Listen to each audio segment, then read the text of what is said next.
అంటూ high court senior advocate Puvvada Venkateswarlu గారు ఉన్నారు. సార్ నమస్తే సార్.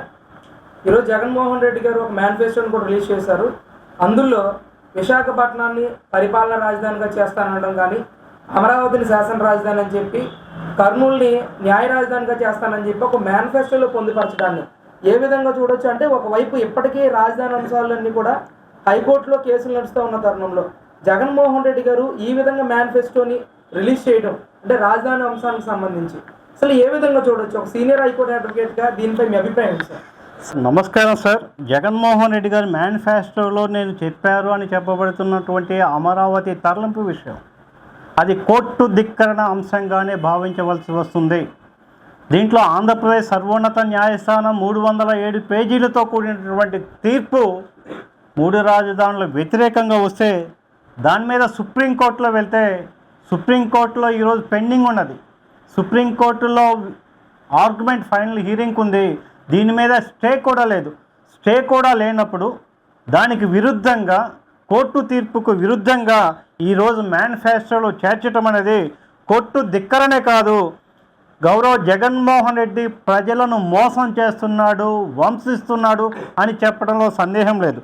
ఒక్కసారి చూసినట్లయితే 3 రాజధానులు ఏర్పాటు అనేది శాస్త్రీయంగా కానీ, లేదా రాజ్యాంగంగా కానీ, లేదా రాజ్యాంగ ప్రకారం కానీ జరిగే అవకాశమే లేదు. ఒక్కసారి హైకోర్టు ఏర్పడిన తర్వాత హైకోర్టు తరలింపు ఏర్పాటు చేయాలన్నా, హైకోర్టు మళ్ళా పక్కన ఎక్కడైనా పెట్టాలన్నా కేంద్ర పార్లమెంటు పరిధిలో ఉన్నటువంటి అంశం అది. కేంద్ర పార్లమెంట్లో ఉన్న అంశాన్ని ఈయన అసెంబ్లీ ద్వారా ఏ విధంగా హైకోర్టుని తీసుకుని వెళ్ళి మన కర్నూలులో పెట్టాడని చెప్పి అడుగుతూ ఉన్నా. ఒక్కసారి చూసినట్లయితే ఆంధ్రప్రదేశ్లో ఈ హైకోర్టు తరలింపు మీద కేంద్ర ప్రభుత్వంలో పార్లమెంట్లో అడిగినప్పుడు మేము హైకోర్టు తరలించట్లేదని చెప్పి వ్రాతపూర్వకంగా పార్లమెంటుకి జగన్మోహన్ రెడ్డి ప్రభుత్వం తరపున ఇవ్వడం జరిగింది. దీని మీద ఆంధ్రప్రదేశ్ సర్వోన్నత న్యాయస్థానంలో కూడా మేము హైకోర్టు తరలించటం లేదని చెప్పడం జరిగింది. సుప్రీంకోర్టులో కూడా హైకోర్టును మేము తరలించటం లేదని చెప్పి అఫిడవిట్ ఇవ్వడం జరిగింది. అంతేకాక ఇప్పుడున్నటువంటి అమరావతి హైకోర్టు పక్కన మరొక్కసారి ఎక్స్టెన్షన్ ఇస్తూ కోర్టు భవనం కూడా పూర్తిగా నిర్మాణం జరిగిపోయింది. అంటే మరో కోర్టు కూడా ఇప్పుడున్న కోర్టుకి సరిపోకపోవడం ద్వారా కోర్టు విస్తరణ కోసం ఎక్స్టెన్షన్ అనేది బిల్డింగ్ కూడా పూర్తి కాబట్టి ఇక్కడకు వస్తున్న తరుణంలో ఏ విధంగా న్యాయ రాజధానిని కర్నూలు తీసుకుని వెళ్తారు?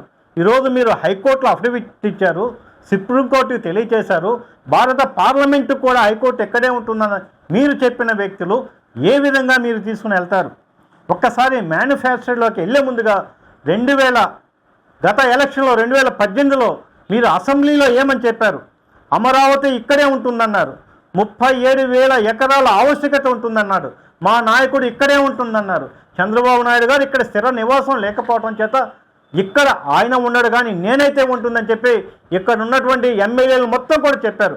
వసంత ప్రసాద్ దగ్గర నుంచి, శ్రీదేవి గారి దగ్గర నుంచి, రామకృష్ణారెడ్డి దగ్గర నుంచి, రోజా దగ్గర నుంచి మీరందరూ కూడా మా నాయకుడు ఇక్కడే ఉంటారు, ఇక్కడే ఉండబోతాడు, అమరావతి రాజధాని కట్టుబడి ఉంటామని చెప్పి నిండు అసెంబ్లీ సాక్షిగా మీరు చెప్పి కోర్టులో కేసు ఓడిపోయి మీరు వేసినటువంటి బిల్లును మీరు ఉపసంహరణ చేసుకొని సుప్రీంకోర్టులో వెళ్ళి సుప్రీంకోర్టు కేసు పెండింగ్లో ఉండగా దాని మీద స్టే లేకుండా దానికి విరుద్ధంగా మీరు మేనిఫెస్టోలో చేర్చడం అంటే ఆంధ్రప్రదేశ్ ప్రజలను దగా చేయటము, మోసం చేయటము, వంశించటము.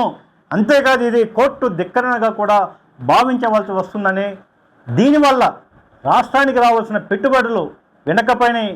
37,500 ఎకరాల పైచులకు రైతులు భూములు ఇస్తుంటే 6 నెలలుగా అభివృద్ధి చేసేయమంటే రైతులకు ఈ విధంగా ఇప్పటికి కూడా డెవలప్మెంట్ చేసి ఇవ్వకపోవటం, అక్కడ ఎడారి ప్రాంతంగా సృష్టించడం, పెట్టుబడులు లేకుండా చేయటం, 85% పూర్తి కావాలనేటువంటి అనేక భవంతులు నిరుపయోగంగా ఉన్నాయి. ఈరోజు జడ్జెస్ క్వార్టర్స్ జడ్జెస్కి ఇచ్చుంటే, ఎమ్మెల్యే క్వార్టర్స్ ఎమ్మెల్యేలకు ఇచ్చుంటే, ఎమ్మెల్సీ క్వార్టర్స్ ఎమ్మెల్సీకి ఇచ్చుంటే కొన్ని కోట్ల రూపాయలు అద్దె కట్టకుండా ఆంధ్రప్రదేశ్ ప్రజలకి భారం లేకుండా ఉండేది. జగన్మోహన్ రెడ్డి గారు చెప్పేది ఒకటి, జగన్మోహన్ రెడ్డి గారు చేసేది ఒకటి. మొదటి నుంచి కూడా అధికార దాహం కోసం ఒకటి చెప్తాడు, మరొకటి చేస్తున్నాడు. మీరు ఒక్కసారి చూడండి మద్యం మీద ఏమని చెప్పాడో. మద్యాన్ని పూర్తిగా నిరోధించిన తర్వాతనే, మద్యాన్ని పూర్తిగా ఆంధ్రప్రదేశ్ లేకుండా చేసిన తర్వాతనే 2024 సంవత్సరంలో మేము ఎలక్షన్లకు వస్తామని చెప్పి పలిగారు. మేనిఫెస్టోలో ఉన్న అంశాలు వేరు, ప్రజలకు నమ్మబలికేది వేరు. మీరు అధికారం చేపట్టగానే ప్రజల మధ్యన విద్వేషాలు రెచ్చగొట్టే విధంగా ఉంది. గౌరవ జగన్మోహన్ రెడ్డి వైఎస్ఆర్ పార్టీ అంశాలు ఏదైతే మేనిఫెస్టోలో అంశాలు ఉన్నాయో అవన్నీ కూడా ఒక అభూత కల్పన, ప్రజలను దారి మళ్లించే విధానంగా ఉంది. ఈ అభివృద్ధి ఆంధ్రప్రదేశ్ శూన్యంగా ఉంది. పదవులు ఎవరికి దీర్ఘకాలం ఉండవు. ప్రజలు ఇచ్చినటువంటి గొప్ప అవకాశాన్ని గౌరవ జగన్మోహన్ రెడ్డి సద్వినియోగం చేసుకోలేకపోయారు. 151 సీట్లు ఇచ్చే కేంద్ర ప్రభుత్వం సైక్యతగా ఉండి అనేక ప్రాజెక్టులు తీసుకురావాల్సిన మీరు ఏ ఒక్క ప్రాజెక్ట్ ఆంధ్రప్రదేశ్లో తీసుకొచ్చిన చరిత్ర లేదు. గృహ వసతి చంద్రబాబు నాయుడుగా ఉన్నప్పుడు టిట్వా గృహాలుగా 4,25,000 పైచీలకు గృహాలు తీసుకుని వస్తే నేటికి ఒక్క పేదవాడికి ఇవ్వకుండా ఆ గృహాలకి వైఎస్ఆర్సీపీ పార్టీ రంగు మాత్రమే వేయటం జరిగింది. అంతేకాదు ఏ ఒక్క రోడ్డు లేదు, ఏ ఒక్క ప్రాజెక్టు లేదు, ఏ ఒక్క ఐటీ ఇండస్ట్రీ లేదు. విశాఖపట్నం ఎంతో అభివృద్ధి చెందడానికి అవకాశం ఉంది.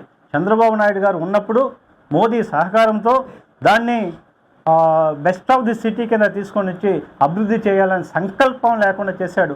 ఆంధ్రప్రదేశ్లో జరుగుతున్నదేమంటే అరాచక పాలన, ఆంధ్రప్రదేశ్లో జరుగుతున్నదంటే శనకాయ వేస పాలన.